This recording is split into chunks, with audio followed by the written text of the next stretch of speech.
Hi hello friends, இன்றைக்கி நம்ம ஒரு சிம்பிளான புதினா சட்னி தாங்க பார்க்க போகிறோம்.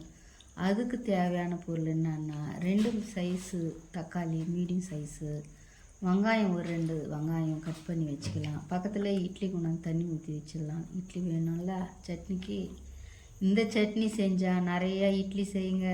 எச்ச ஊற சட்னி இது சூப்பராக இருக்குங்க இந்த சட்னி. அதுக்கு வெங்காயம் போட்டுக்கலாம். எண்ணெய் ஊற்றி 2 ஸ்பூனு எண்ணெய் காஞ்சி பிற்பாடு வெங்காயம் போட்டு கடலப்பருப்பு, உளுத்தம்பருப்பு, பச்சை மிளகா 2 ஸ்பூன் போட்டு நல்லா வதக்கின பிற்பாடு கட் பண்ணி வச்சுருக்கிற தக்காளியும் அதில் போட்டு நல்லா வதங்கட்டுங்க. அதுக்கு தேவையான அளவு கொஞ்சமாக உப்பு போட்டுக்கலாம். ஒரே ஒரு கைப்பிடி தாங்க புதினா, அதுவே போதும் அந்த சட்னிக்கு. ரொம்ப சூப்பராக இருக்கும். நீங்கள் வேணால் செய்து பாருங்கள், ட்ரை பண்ணி. ரொம்ப நல்லாயிருக்கும். கூட பக்கத்துலேயே டிஃபன் ஊற்றி வச்சுக்கலாம்.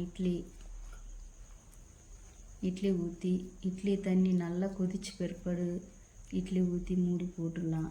தண்ணி நல்லா கொதிச்சு பிற்பாடு இட்லி ஊற்றினா இட்லி செம்ம சாஃப்டாக வரும். அப்படியே பக்கத்தில் சட்னியை பார்க்கலாம். நல்லா தக்காளி வதங்கிச்சு. அப்படியே மிக்சி ஜாருக்கு மாற்றிக்கலாம். கொஞ்சம் ஆறின பிற்பாடு புளி போடக்கூடாதுங்க, லெமன் தான் போடணும் இந்த சட்னிக்கு. மிக்சியில் போட்டு அரைச்சி எடுத்துடலாம். சூப்பரான சட்னி ரெடிங்க. அதுக்கு தாளிப்பு ஒன்று கொடுத்துடலாங்க. ஒரு ஸ்பூன் எண்ணெய், 1/2 ஸ்பூன் கடுகு, 1/2 ஸ்பூன் கடலப்பருப்பு, ஒரு கொத்து கருவேப்பிலை, 2 வரமிளகா போட்டு நல்லா வதங்கிட்டு எடுத்து அந்த சட்னி மேலே அப்படியே ஊற்றிடுங்க. 2 இட்லி வச்சுட்டு அந்த சட்னியை ஊற்றி பாருங்கள், செம்ம சூப்பராக இருக்கும். நாளைக்கு இன்னொரு வீடியோவில் பார்க்கலாம். பாய்.